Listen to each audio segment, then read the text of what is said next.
dobrodošli na moj kanal, ja sam Amina. Današnja tema ovog videa je kako muškarci i žene reaguju nakon raskida, ali u stihovima domaćih pjesama.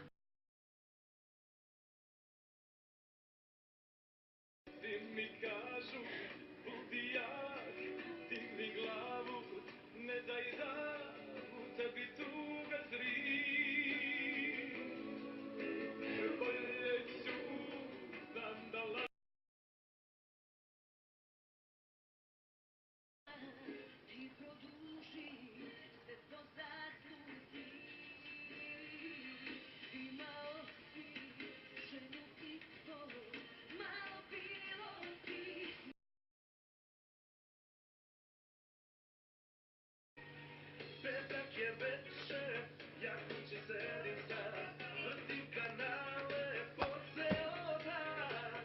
Telefon zvoni, znam dobro ja taj broj, drugovi, to me zovu sad.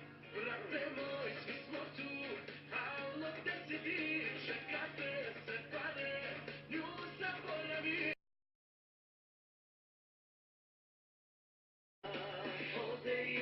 Dođu dve, tako je to kod mene, ma što da se brinem sad, kad si jednom lep i mlad. Dođe jedna od tri, ma nek su tu drugovi, dok je nas, bit će žena sada i za sva vremena.